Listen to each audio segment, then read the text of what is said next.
What's going on, everybody? Welcome back. All right, so we're going to be breaking down the top five for support today.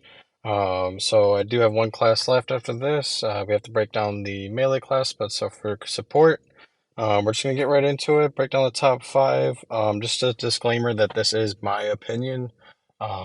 This game is very, very complicated, so there's different nodes, modes, requirements in the game that might require you to use certain characters, so they'll have different uses. This is an overall tier list based on their abilities and what they can bring to your team, but it just depends on the encounter and what it's requiring you to do. There will be times where, Bell will be probably the best option or Jack Sparrow. I mean, it just depends on what it's requiring. So, but this is just a overall tier list based on their general abilities, their traits and everything, that they'll bring to the table. So, let's just get right into it. So, just a couple of honorable mentions of some that did not make the list. Tiana is not on the top five. I do think she's very strong. She has a nice cleanse, knockback on her specials, has incinerates on her heavies. So yeah, I do think she's a good character. Um, if you do really need a healer for Seafaring, then Frank Wolf or Jack Sparrow would probably be my options there. And then Violet is also very strong. She doesn't heal, but grants very strong armor. So she would probably be number six if I kept it going, but she did not quite make the list. So yeah, let's just get into the top five here. So at number five, I have Mike Wazowski. He's a personal favorite of mine. I run him on most of my teams that I have. So he is medium, high tech, goofball, scary Pixar. And what he has is he can heal um, allies with his heavy attack, and any defense buffs that allies would gain will gain an additional 10% defense while he's in the encounter. Anytime that an ally would gain armor and they already have it, then they're going to gain an attack buff. And this is really strong with tanks. So Mike Wazowski is, in my opinion, probably the best support for tanks. But that's also kind of his drawback, is that he falls off if he's not playing with a tank. But when he is playing with one, I would say he's probably the best, because the armor they gain with him is insane.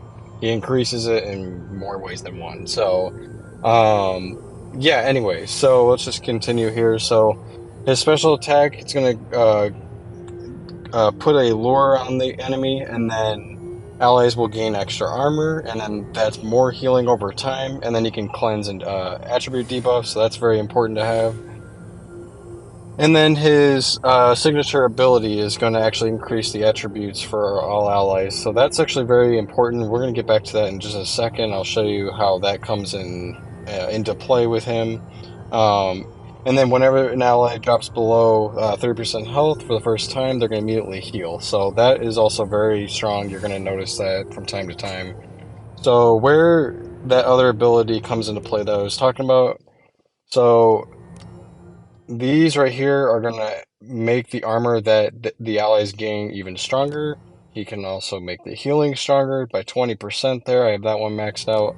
And then this one allows the special attacks to do extra damage. So he's very, very strong, has a lot of uses. I really like to pair him with my tanks, and that's why I find that he thrives the most. Still very good even without a tank. I mean, I use him with a lot of other teams, but he thrives when he's with a tank. So, all right, so let's go into number four. So number four on the list is actually going to be Alice. So Alice, she is medium, book smart, shape-shifting, stealthy, and gravity defying. So Alice, she can inflict dizzy debuffs on the enemy, and which is going to cause their attacks to miss. And then her special attack activates Tea Time, which um, that's going to root the opponent and then heal allies as well. And it can grant them an attack and defense buff of 20% there. So it does have a 15-second cooldown, which is pretty standard. And then through her signature ability, she's going to activate the T time at the beginning of the encounter. So right away, you'll gain the attack buffs, the defense buffs, and with the signature ability, it's going to make those even stronger.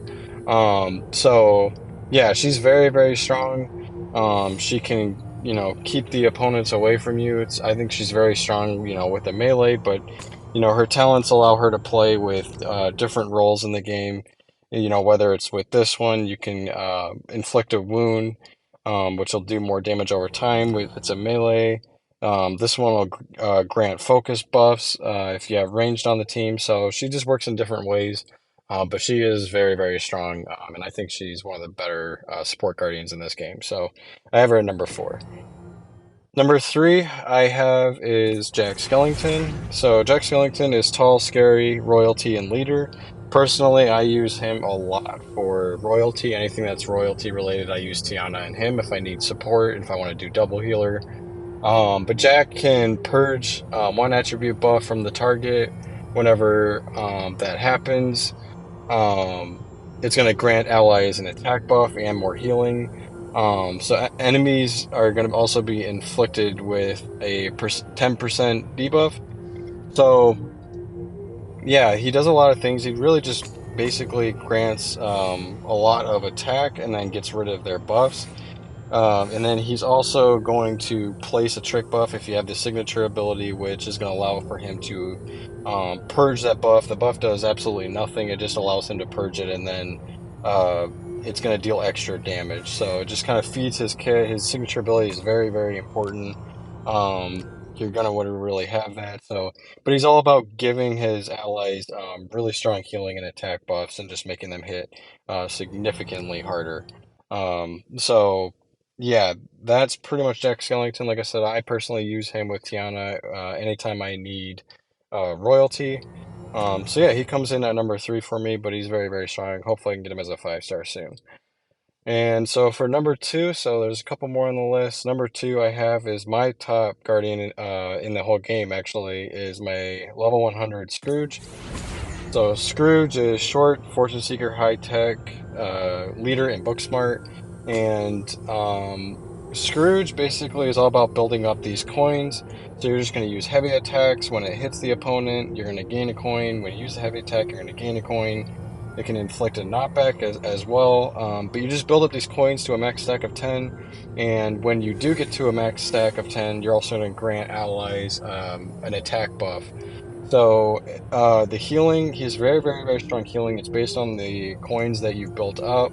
I don't feel the need to personally always use him to build these up. Doesn't hurt to do that if you want, but he's still very strong, and the healing and the focus buffs can still stack up as he throws his own heavy attacks. Um, and he can create the 3 coins if he doesn't have any when he uses the special. So it's not totally necessary to use him. And then his basic attacks, this will just allow for his basic attacks to do more damage. I find for support, he's actually one of the harder hitting guardians in the game. And I think this is really a large part as to why that happens. And then this is also where he's going to, when he reaches 10 coins, all allies are going to gain an attack buff. So that's very strong as well. His talents here, so what he has is the healing from the coins spent are stronger, so 200% is a lot. It really increases that healing. It's extremely noticeable, and each coin spent can cleanse one attack debuff, so that's just a common theme that we see amongst the stronger support guardians is, the ability to cleanse debuffs or purge attack, like a buffs from the opponents, so that's a very good ability to have. This one is very nice because whenever an enemy gains an attack buff, you're going to also gain one. If you're using guardians that can purge the buffs, then you can actually gain the attack buff and then steal it from them essentially and get rid of theirs. So now you're hitting harder based on their attack buff they got, and now they don't have it anymore. So that can be very good. And then this one, just when you reach 10 coins, it's going to increase your crit chance. So yeah, he's all about increasing the crit damage, crit chance, building the coins, and then just doing an insane amount of damage and healing. But I use him on most of my teams. His traits are very important, very nice. Having Fortune Seeker, High Tech, Leader, and Book Smart, I'm finding myself being able to use him almost everywhere. So yeah, he's number 2 for me. And then just to round off this list here, Even though he's not very high for me, I still have Mickey as number one. So he's short, leader, gravity defying, and lawful.